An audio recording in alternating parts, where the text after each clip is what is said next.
The reason why Ariana divorced Matthew was because, according to her, he had been lying about their business finances for almost 2 years. Turns out, putting most of his time into some dumb internet feud and frivolous court battles wasn't good for business. Then again, the business wasn't doing all that great regardless. In fact, nothing about the Vickers family's financial situation was going that great, because not only was their business in shambles, their house was being foreclosed upon too. And all of this came down to Matthew Vickers' poor financial decisions across the last 10 to 15 years. The amount of financial retardation from this late 40s father of 5 that I'm about to tell you about would give the average financial auditor a stroke. The fundamental issue with how Vickers handles his finances is that he's one of those guys who literally lives off credit. He's one of those dudes who never should have learned about leverage or gotten access to a credit card, because he basically treats that shit like a substitute form of income. Vickers has literally burned through over a dozen credit cards, just borrowing money non-stop for years. This motherfucker is over $300,000 in debt. Why all that debt? Well, one of the main reasons has been to keep the Rockland coin shop afloat, despite Vickers acting like some competent businessman who's smarter than all these internet cretins. Turns out that he wasn't this super successful entrepreneur after all. He was just a non-mogul ass nigga who had been running his business into the ground for years before anybody in his family knew who Ethan Ralph even was. His coin shop was in the red during the 2020 election somehow. Nigga, that was the pandemic where Trump was giving out PPP loans, stimmy checks, and tons of people thought society itself was collapsing and started buying silver and gold by the load. During the pandemic, silver went from under $15 an ounce at the start of 2020 to almost $30 an ounce by August of 2020. And gold surged from $1,500 to over $2,000 an ounce. Bro should have been making bank, but somehow he just kept stepping on rake after rake in the best time to be a precious metals coin merchant in like the last 20 years. Even the origins of how Vickers became a coin merchant and obtained the Rockland coin shop is sus. See, Vickers used to originally work for a bank, but then the original owner of the Rockland coin shop, Jason Hummel, sold him the shop for $500,000. However, they had an oral agreement that Hummel would provide a couple $100,000 worth of bullion for Vickers that he would use, and Hummel would still receive all of the profits from the shop that would be deducted for advertising costs. Yeah, this was bullshit. This was Hummel trying to pull some elaborate tax evasion scheme. Hummel was definitely not the victim he would later try to portray himself as. Dude has lots of problems with the IRS, unsurprisingly. Anyway, Vickers, being a sleazy businessman himself, recognized game immediately and started taking advantage of the situation, just taking some of the bullion Hummel had given him out of his inventory to do whatever he wanted with it, and hiding his activity by keeping 2 sets of books. When Hummel learned about this, he came to the shop and demanded answers, but 2 of the dudes on Vickers' payroll wouldn't give him access to the inventory. So Hummel went back to his car, put on some body armor, got a gun, and went back inside where he held both of these motherfuckers up at gunpoint and even performed a citizen's arrest. The cops that were called weren't amused and didn't quite take Hummel's side. So what did Hummel do? Well, he tried to weaponize the legal system and use the courts to get his way.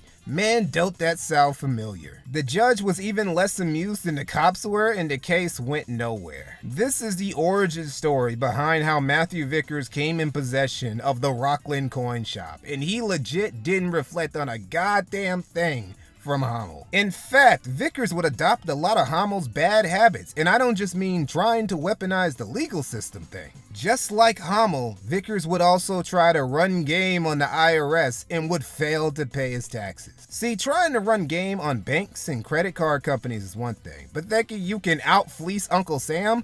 That is insane. Never stops these fools from trying. Al Capone couldn't step to the IRS, but some motherfuckers are always trying to ice skate uphill and thinking they're gonna be the guy who gets away with not giving the IRS their cut. No, nigga. Only thing you're getting is a federal lien slapped on you. And unlike that little shit from the banks or the California government, that thing ain't expiring. Uncle Sam's gonna get it from you, your kids, or even Xander if he has to. And Vickers was legit moving like this the whole time he was in this drama, like it wasn't a problem. Dude took a high-interest business loan in early 2022 to keep the business afloat while he was LARPing as a shock jock and feuding with his daughter's baby daddy. When the IRS filed a federal tax lien on this guy in September of 2022, he was knee-deep in internet drama, was buying PlayStation 5s for A-logs, was taking frequent trips to Disneyland, was the owner of a Disney Vacation Club timeshare, which he also didn't pay fees on, because of course he didn't, and worst of all, was being a pay pig for COG. He was drowning. Vickers probably thought bankruptcy was going to help.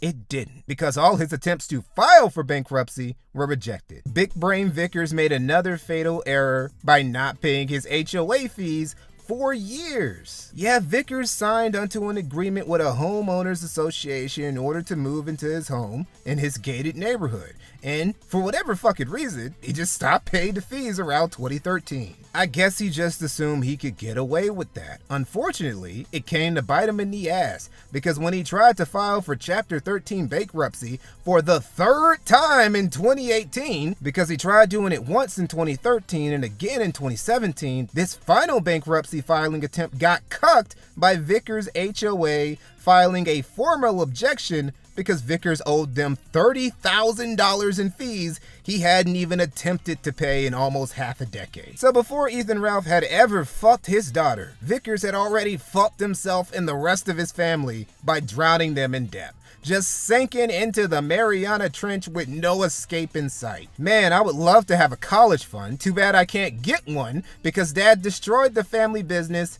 and possibly is about to lose our home. See, it's not that Faith was dumb to run away from all this white trash nonsense, it's that she's dumb to have ran away into the arms of a different flavor of white trash nonsense. So yeah, Ariana finally tapped out and decided she didn't want to be on this ride anymore, because I guess Matthew was lying to her about how the business was improving up until he told her they were going to have to sell the shop and do everything online. She had also stopped taking her meds for the first time in years, so it's possible that she finally just became self-aware that she was married to a locale with the same level of financial literacy as her then 3-year-old grandson. So she bounced, resulting in a messy divorce that would involve Vickers accusing Ariana of becoming manic, threatening her family, and beating his ass. No, I'm not joking. Ariana would accuse Matthew, on the other hand, of SAing her. Now, I won't say that you shouldn't hashtag believe all women. I will say that women from the Vickers clan aren't the most reliable narrators when it comes to talking about their alleged abusers. And apparently, Ariana Vickers agrees with me because she would pull one of the most unbelievable plot twists of this whole saga by mending the bridge with Ralph and apologizing for the mean thing she said about him and his late mother. Why? Well, I like her. I think she's cool. She apologized to me. It was nice of things. her to apologize to you, certainly, yes. Yes, so why should I be mad at her? I think she's a good person. And this shit had Faith in particular extra tilted. So much in fact that she ended up filing for a restraining order against her own mother. Like, bruh. Ralph was doing nothing at this point. It was just racking up insane W's against his arch nemesis now. Wasn't lifting a finger against Vickers because he didn't need to. Vickers' debtors were closing in. His shop had closed its doors. And in late 2024, it came out that he had defrauded an elderly customer, James Davis, out of his retirement funds by taking money for silver that was never delivered and was now being sued for $125,000.